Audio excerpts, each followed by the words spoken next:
Hi guys, it's me, Randy Ubal, your Filipino teacher here in Thailand. And for today's video, gagawa tayo ng isang mahabang video naman ngayon. Parang it's been how many months since nakapag-upload ako ng mahaba-habang video dito sa YouTube channel ko. So, sasagutin natin yung tanong kung worth it pa ba ang pumunta dito sa Thailand para magtrabaho or para magturo. Madami kasing mga nag-message sa akin kung worth it pa ba ang pumunta dito sa Thailand, ganon. So, sasagutin natin yan ngayon. Meron akong listahan para hindi ko makalimutan. So, kung ang pagbabasihan natin ay sahod, yes, worth it pa naman siya kasi maganda pa naman ang sahod dito kaysa naman magstay sa Pilipinas, diba? So, punta ka na lang dito sa Thailand, mas mataas ng konti. Inflation pa ngayon sa Pinas, so mas mabuting dito ka na lang sa Thailand kasi mas mababa pa yung cost of living. And speaking of cost of living, dito sa Thailand, worth it pa rin talagang magturo dito or magtrabaho dito sa Thailand kasi mababa pa rin yung cost of living nila. Though, nararamdaman na namin yung paunti-unting pagpaparamdam ng inflation dito sa Thailand. Pero, carry pa naman. Nakakakain pa rin kami ng 20 baht sa labas, ganon. So, worth it pa rin when it comes to cost of living. How about pagdating sa mga pasyalan, something like that?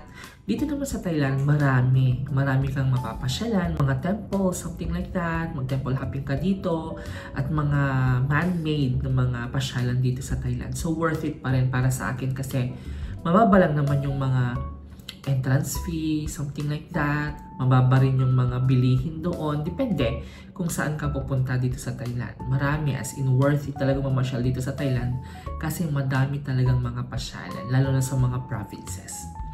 Next, workload. So, pagdating naman sa workload, dito kasi sa school namin, nasabi ko na to last time, dito sa school namin, ang load ko lang kasi is 3 units ngayon, o 3 units. Pati nung first year ko dito sa school, 3 units lang din ako. Last year, 2 units lang ako. Ngayon, nasa Matayong pa rin ako. Pangalawang taon ko na dito sa Matayong, 3 units ako. So, di ba mababa yun? Pero homeroom teacher ako. Akong gagawa lahat. Lahat ng mga, ng mga paperwork, something like that. Lahat. As in, ako ang gagawa. Pero 3 units lang ako. Nagtuturo ako ng arts, nagtuturo ako ng occupation na 2, and at the same time, kapag meron akong after school, nagtuturo ako ng English. Okay? So, yun. So, pagdating sa workload, okay pa naman ako.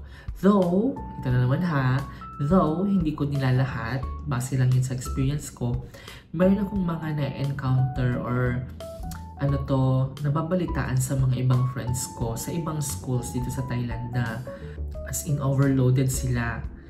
Nagtuturo na nga sila, 24 units na nga sila, 21, something like that, or 22.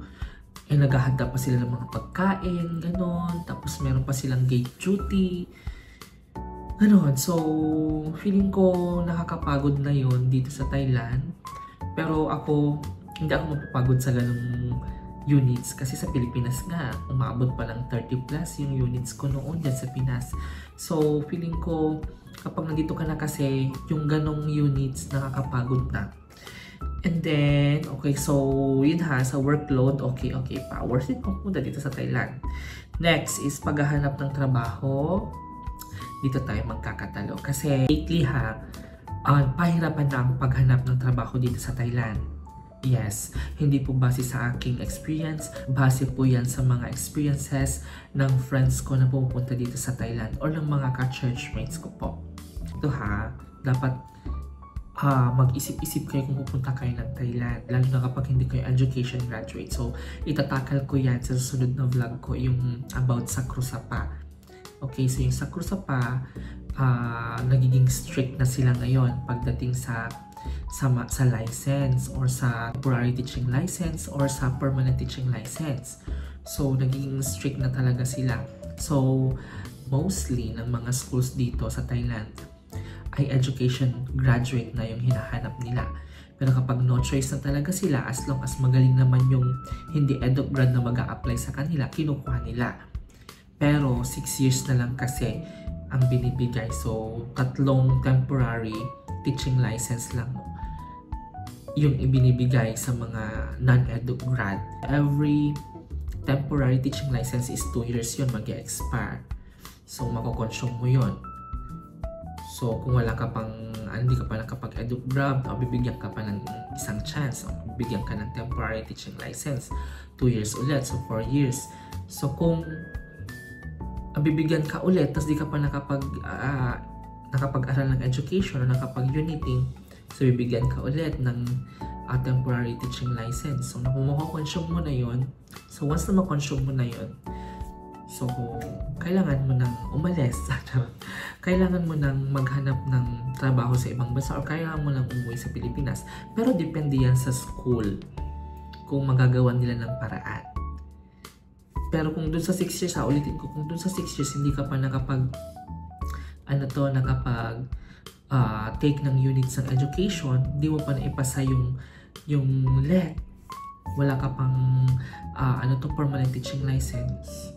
So, there's a tendency na hindi ka na nila i-renew. Hindi ka i-renew ng mga schools dito kung strict talaga sila. Pero kung magagawa nila ng paraan, pwede ka nilang i-extend. So, ganun yun. So, for me lang, honestly speaking, kung ako ang tatanungin ninyo kung worth it pa bang pumunta dito sa Thailand, nasa 60-40.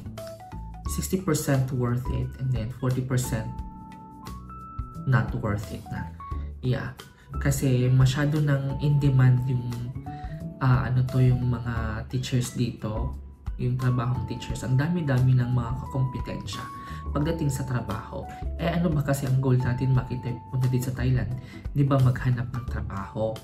Hindi naman mamasyal. Kung pasyal-pasyal lang, worth it talaga. Pero ang goal natin ay magtrabaho, di ba? So pagdating sa work, paghahanap ng work, pahirapan na talaga. Pero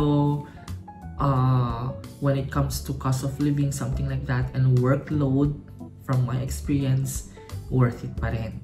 Okay na okay pa rin siya.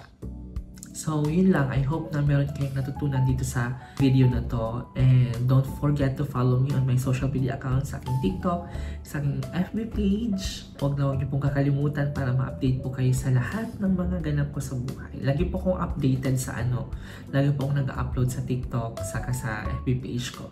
So, panoorin niyo po ako doon.